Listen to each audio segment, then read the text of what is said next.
A verdade é uma só. O Paulo Souza já caiu. Quem conhece futebol e quem torce pelo Flamengo sabe, depois que o peixe está na panela, fritando, não tem mais volta. A torcida não quer mais o treinador. A torcida xingou o treinador ontem no Maracanã. Isso é uma realidade.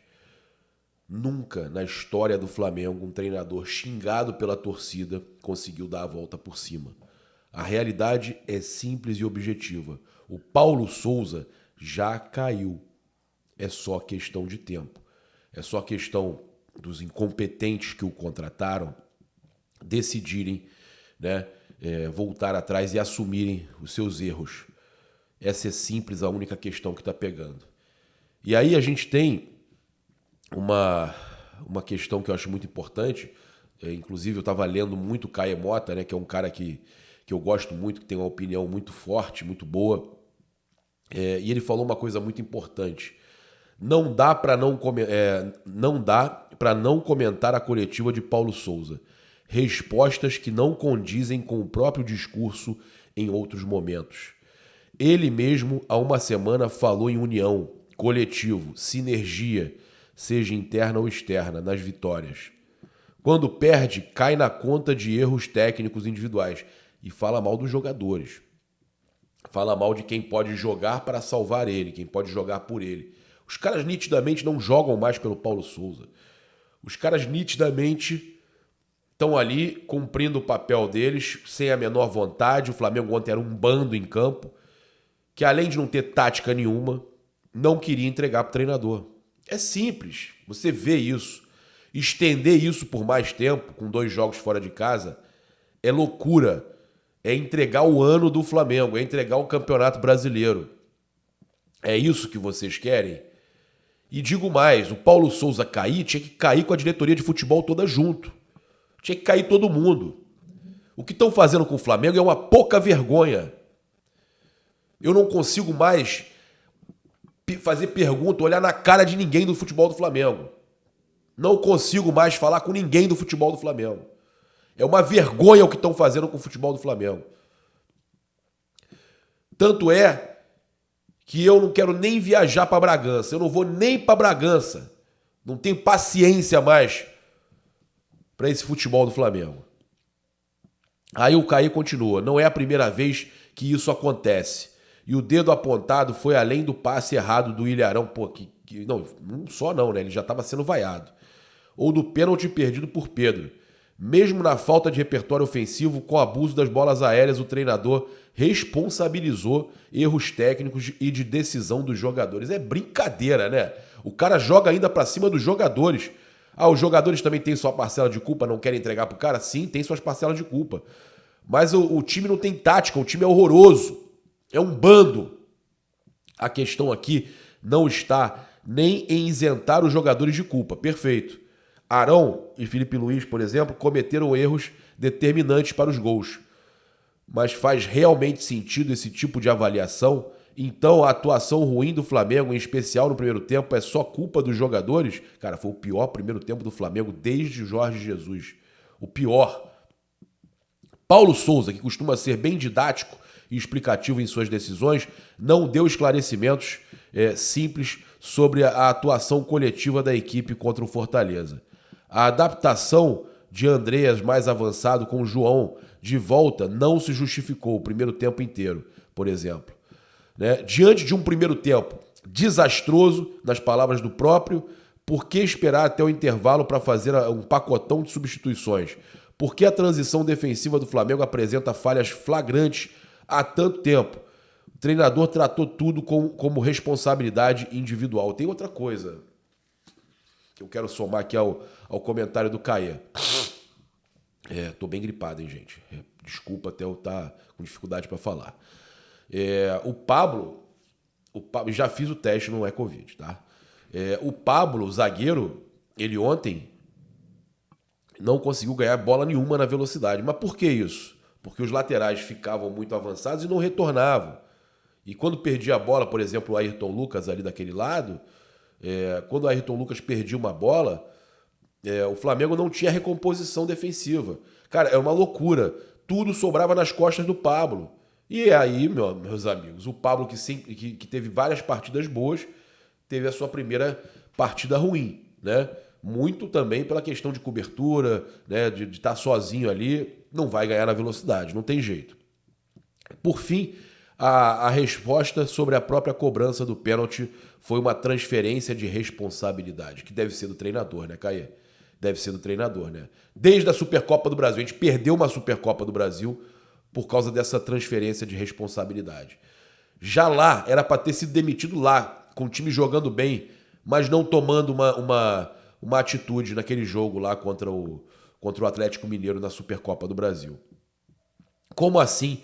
Não tem pré-determinado quem vai cobrar pênalti na ausência do Gabigol? Pois é, e o Davi Luiz pega a bola, mas é um samba do crioulo doido. É uma loucura. Enfim, uma entrevista coletiva que apresentou mais problemas do que soluções ou explicações. Perfeito. Eu separei esses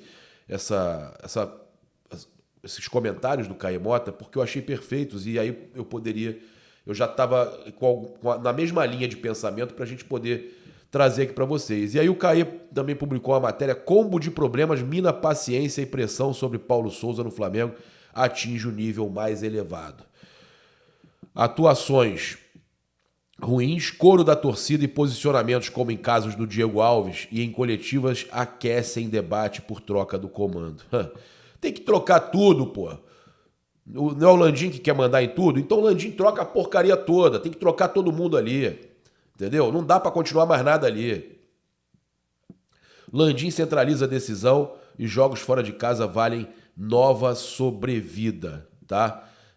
Ainda vai deixar o cara arriscar de perder pontos preciosos fora de casa. É isso que eu acho vergonhoso, tá? É isso que eu acho vergonhoso. Então, o técnico Paulo Souza culpando os jogadores, a declaração foi essa aqui, ó. Analisando bem o que nos aconteceu, sem dúvida, todas as decisões individuais foram erradas. O cara perde o elenco, já tinha perdido, né? Mas agora ele declara guerra ao elenco, né? O Paulo Souza declara guerra ao elenco. Como que alguém vai jogar? Como que um jogador vai jogar pelo cara agora? Né? Todas coisas simples, quase sem pressão, precipitação, passes que deram a oportunidade ao nosso adversário no primeiro tempo. Nossa, ele está reclamando dos próprios jogadores do Arão, ele está reclamando dos erros individuais e esquece os seus próprios erros. Né? Isso é uma loucura. Não só concretizarem o gol, mas poderem ter mais duas oportunidades claras. A informação completamente errada. E depois, eu desde o início sei a exigência que o Flamengo tem e que exige, sei a importância de termos coragem de haver momentos de não agradar, como também sei que Deus nunca nos deu um espírito de covardia. Nos momentos mais difíceis que temos que ser mais convictos, de forma a podermos superar as dificuldades. Eu penso que aquilo que aconteceu hoje, em termos técnicos, individualmente, foi algo sem precedente e não vai acontecer. Não vai, está acontecendo sempre, meu amigo, sempre. Acabou para você. Foi realmente muito fraco, individualmente, o que o jogo nos deu. Gente, para completar essa entrevista coletiva, ela mostra que não tem mais a menor condição do técnico Paulo Souza e da diretoria de futebol continuarem no Flamengo. Um amadorismo absurdo. Eu me recordo do Landim indo para a Europa e os dirigentes de futebol do Flamengo revoltados porque eu falei que o Landim estava avaliando ainda a possibilidade do Jorge Jesus e eles me ligaram revoltados. Paulo Souza já está assinado. A gente ainda tenta trazer uma notícia que pudesse salvar aquele momento. O momento do ano, o ano do Flamengo estava sendo resolvido ali. E eles fizeram as escolhas erradas. E erradíssimas. Fizeram as escolhas erradas mais uma vez. Mais uma vez. Vocês fizeram a escolha errada. Vocês têm que ser responsabilizados. Vocês fizeram a escolha errada. Tá? São vocês que têm que ser responsabilizados. É um absurdo, é uma vergonha o que o Flamengo está passando hoje. Tá? Meme para tudo quanto é lado zoando o Flamengo. Por causa de vocês. Foram vocês que escolheram. Né? Não esperaram para trazer um treinador. Olha o Corinthians aí, por exemplo, com o Vitor Pereira. A gente sempre falou aqui do Vitor Pereira. Ah, não era o JJ, não ia trazer o JJ, mas trazia um treinador experiente. É o caso do Vitor Pereira, líder do Campeonato Brasileiro. Então, a gente já falou aqui que o Globo Esporte trouxe, que as ofensas dos 63 mil presentes no Maracanã encontram eco na diretoria e o treinador português vive seu momento mais delicado nos quase 5 meses de clube. A decisão passa muito pela postura centralizadora do presidente Rodolfo Landim, que também foi bastante hostilizado no Maracanã no último domingo, e a paciência do dirigente e de pares como o vice-futebol Marcos Braz já não é mais tão grande. Paulo Souza viaja terça-feira para os jogos contra Bragantino e Inter, pela primeira vez realmente ameaçado. Só que não está ameaçado não, já caiu, gente. Já caiu, quando está desse jeito, quando o peixe está na panela, já acabou. Já acabou. E cada jogo é mais amadorismo dessa diretoria.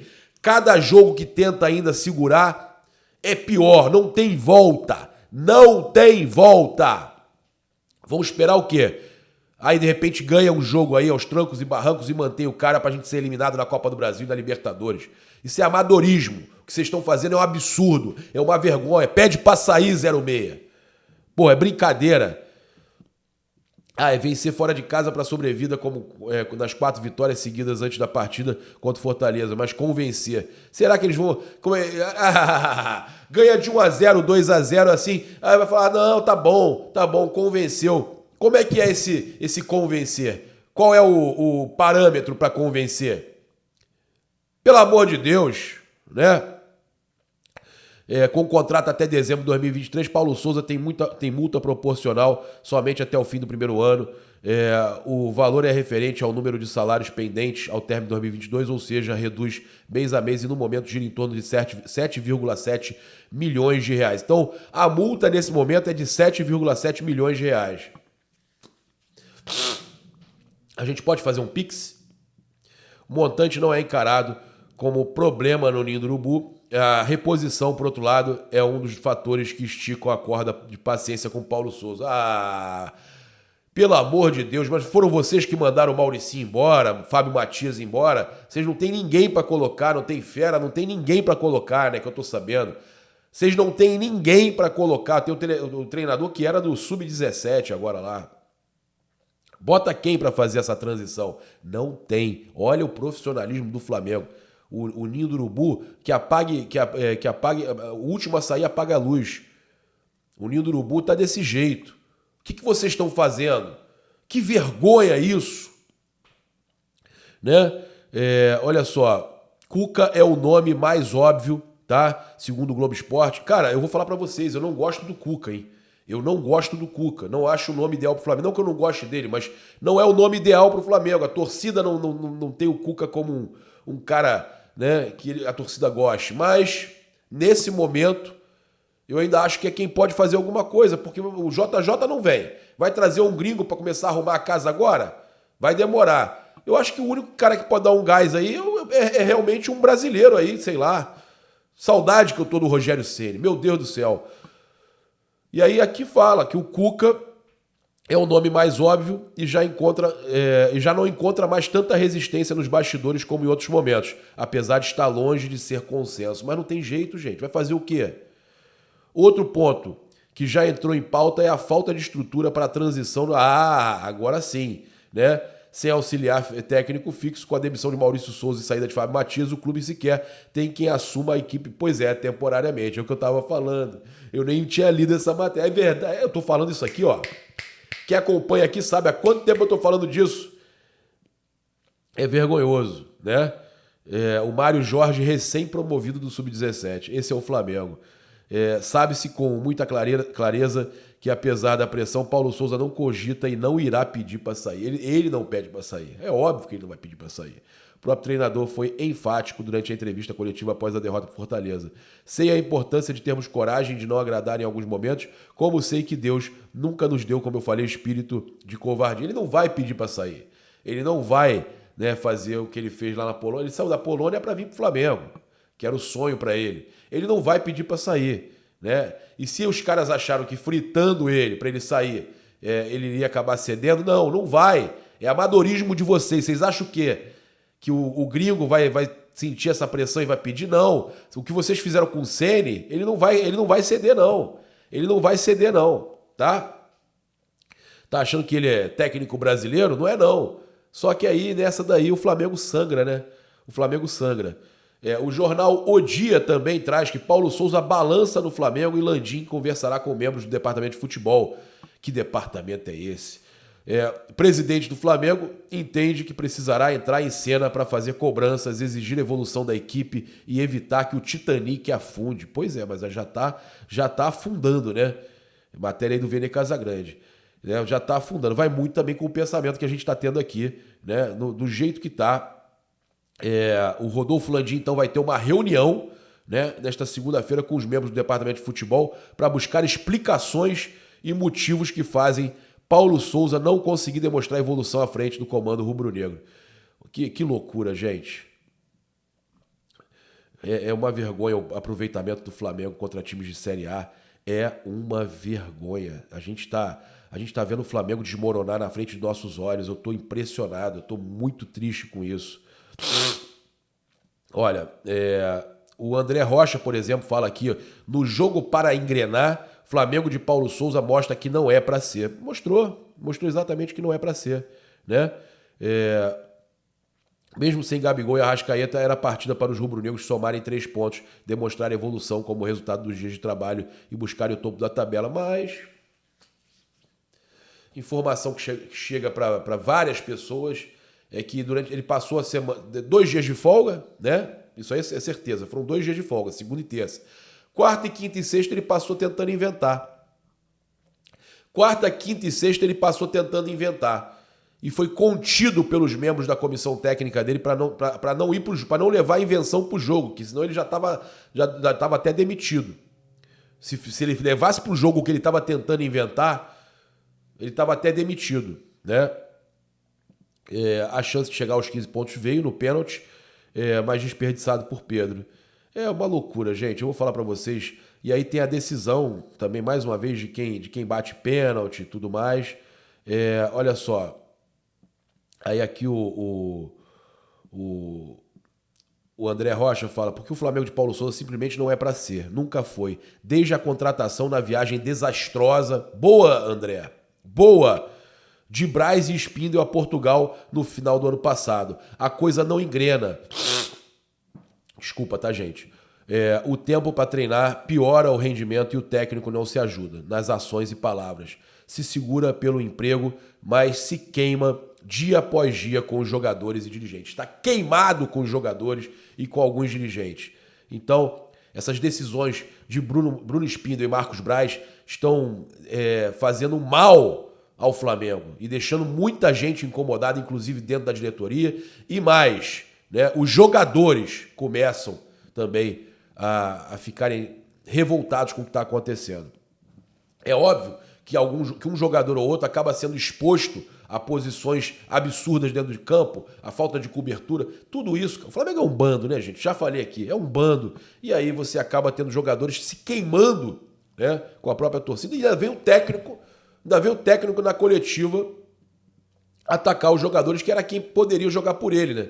Mas não. Cara, tá tudo rachado, a verdade é essa, né? A reformulação no departamento de futebol do Flamengo deveria ser geral, segundo o André Rocha, exatamente na linha do que a gente está falando aqui. Mas, como sempre, o técnico é quem vai pagar o pato. Pois é. A questão agora é quando. Talvez em uma madrugada fria, de forma covarde, como fizeram com o Rogério Ceni, tudo que eu estou falando aqui. Típico de uma direção omissa, politiqueira e perdida na própria incompetência. Eu não dava mais moral, se sou você, torcedor, não dava mais moral para nenhum deles. Nenhum deles. Já parava de seguir. Né? Vai seguir por quê? Para de seguir, cara. Para de seguir. Vai lá no Twitter, para de seguir. Não fica dando moral, não. Não tem que dar moral pra esses caras, não. Tá? Eu já dei até moral demais. Ó, o Renato Maurício Prado. Paulo Souza destruiu o Flamengo, mas o maior culpado é o Landim. Né? Mais um aí também. Reclamando, agora reclama mais em cima, né? Na cúpula, reclamando do Rodolfo Landim. Eis que, em meio à claudicante campanha rubro-negra no Brasileiro, Jorge Jesus o único treinador que se mostrou capaz de superar esse mar de improficiência que se estende na Gávea no Ninho do Urubu, veio ao Brasil dizer que queria retomar o cargo e foi ignorado. Por quê? Porque o presidente do clube, Rodolfo Landim, é uma granfina de narinas de cadáver, aquela que Nelson Rodrigues nos contava que entrava no Maracanã e, excitada, perguntava quem era a bola. Em seu segundo mandato, continua a não saber bulhufas de futebol e arrogante, vaidoso e vingativo, nem quis conversa com aquele que lhe garantiu os melhores e maiores momentos de glória. Basta ver a tragicômica declaração de que acha que Souza tem muito mais conteúdo que Jesus. Pode rir, gargalhar ou chorar se você é rubro-negro. Que loucura. E tá certíssimo, tá certíssimo. Tem que cobrar a diretoria mesmo. Tem que cobrar mesmo. É uma loucura. É uma loucura o que a gente está vendo aqui. Gente, eu vou falar para vocês. É uma vergonha o que a gente está vendo no departamento de futebol do Flamengo. E a cúpula também é cúmplice disso tudo. É uma tristeza. O mesmo Renato Maurício Prado fala: Flamengo não tem tática, como a gente está falando aqui, é completamente ineficaz, né? E lembrando, o Flamengo tem a segunda maior média de público na era dos pontos corridos. A torcida não abandona o time. Essa é a questão, né? Depois de 8 rodadas no Brasileirão, o Flamengo é o clube com a maior média de público, como mandante na competição. Mais de 20 mil a mais que o segundo colocado Corinthians. E na era dos pontos corridos, desde 2003, essa atual média do Flamengo é a segunda maior, atrás apenas da média do próprio Flamengo em 2019. Né? A média que, olha só, que teve a excelente média de 59.285 torcedores por partida nos 19 jogos como mandante, no ano em que sagrou campeão. Né? E aí o Flamengo em 2022 tá? Tem 57.839 contra os 50 olha só, 50 de 2019, 59.285. Então o Flamengo muito próximo daquela média de 2019, só que não tem o torcedor não tem o time jogando um bom futebol, né, como ele merece. É muito triste ver o Maracanã com 63 mil pessoas, muitas crianças indo pela primeira vez ver o time do Flamengo no Maracanã e assistir aquela palhaçada que foi ontem. Time sem vergonha. Vergonha, time sem vergonha. E diretoria sem vergonha. Diretoria sem vergonha. Sem mais, valeu.